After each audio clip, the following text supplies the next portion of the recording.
believe that black timber has become very popular from Japanese-inspired architecture, where they had a centuries-old method of preserving timber with fire by burning the outside of the timber to give it a thick char layer.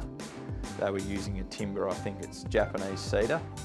While we don't use that timber for our charred Shou Sugi Ban cladding, we do use a lot of Australian hardwoods and some that work really well. So I think that the black timber really stems from that.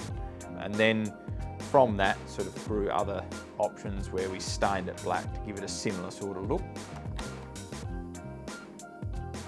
Yeah, so we can achieve black timber a few different ways. The two main ones that we find are popular are our Shou Sugi Ban charred timber. This is where the surface of the timber has actually been burnt with fire to give it a char layer on the top of the timber. The second way we can achieve it is staining the timber black. Now the differences between the two is that while charred timber has a unique look, which is quite desirable and very popular amongst a lot of architects in Australia, this char layer also reduces the maintenance. It's actually a protective layer on the timber. However, this generally is higher cost compared to stained black timber. So typically the differences between the two are mainly the look and then cost. So the charred is typically higher cost, and then you've got the maintenance factor, which charred requires generally less maintenance than say like a stained black timber. With the stained black timber we've done finishes like rough sawn finish, circular sawn, a fine sawn finish, which is where we apply different textures to the timber. Another one we've done which is a brushed finish, which is like a wire brush finish, which really exposes the grain, and when you stain it black that tends to make the grain stand out a lot more. Interior and exterior applications for black timber is an interesting one. We quite often get asked about Shou Sugi Ban charred timber for interiors. Things you need to consider when using this product internally is that charcoal on the surface of the timber is quite soft.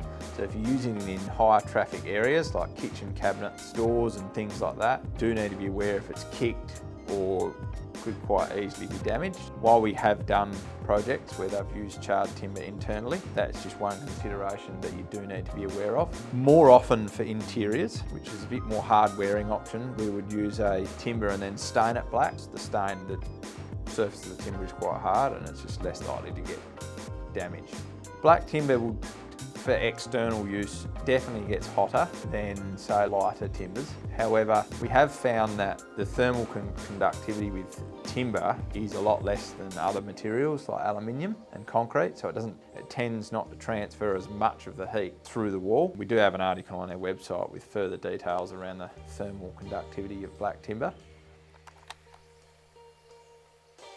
We offer quite a wide range of black timber options. Firstly, we have timber types that we use for black timber, and then secondly we have the way we put the black on the surface. So those two ways we put the black finish. One is the Shou Sugi Ban charred timber where we burn it with fire, and then the second option is staining it black. Now one thing you do need to consider, typically the charred timber with the char layer on the surface as a protective layer will last longer in the weather with less maintenance as when compared to the oiled stained version. However, the stained version, we actually use a really good quality oil, so the maintenance of that is quite good when you compare it to some other oils on the market. So we typically recommend charred timber for external use wherever possible. When we char the timber, it gives it a 2 or 3 mil layer of charcoal on the surface of the timber. That acts as a protective layer. Charcoal is also very porous, so when we oil it with an oil, it tends to soak it up really well. So you can imagine you've got a much thicker layer of oil on the surface when you compare it to just a naturally oiled timber that's not charred or a timber that's just stained black. We understand a lot of projects have different budgets, so if budget is a concern, then you might want to consider a black stained option as a cost saving. The other option you would consider a stained over charred timber is just typically the aesthetic, so if you prefer the look of a stained black timber. We also apply different textures to it like wire brushed and sawn, and some people prefer that look over a charred timber. Maintenance really depends on the level of exposure to the weather. Across all our options, you'd probably be looking to maintain it somewhere between 2 to 4 years to keep it nice and black. We have seen projects in some cases, or in a lot of cases, last longer than that. It really depends on what you do initially with the timber. So we always prefer to coat the timber in our factory, give it a first coat of oil. Once it's been delivered and installed, it's always good to give it a second one. And then ideally, if you can, before you hand over the project, give it a third coat. That there gives a good build-up of oil in the timber. Typically that then will set it up for a lot less maintenance than just putting the cladding up with one coat of oil.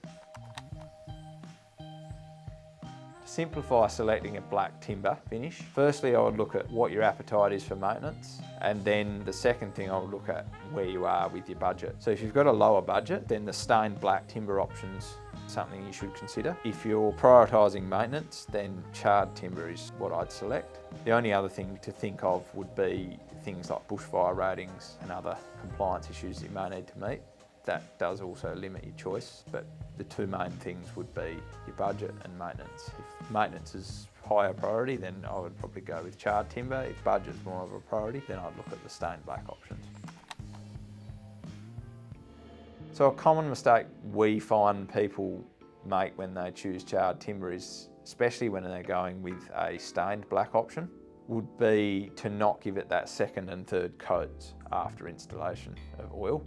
So we recommend one once it's installed, and then another one either before the project's handed over to the client or 3 to 6 months later. Because timber's like a sponge. As you put layers of oil on, it tends to soak that in and gets a good build-up of oil in the timber, and that sets the timber up for a much better lifespan. So if you're looking for black timber options, biggest piece of advice would be reach out to Mortlock Timber. We'll look at a few things for your project. The first thing we'll tend to look at is if it's a residential project, we'll look at things like bushfire ratings, desired level of maintenance and your budget, and then also where your project is located. We'll also ask some questions around your ideas for your design. We'll then recommend the option that we think would be best suited to your project.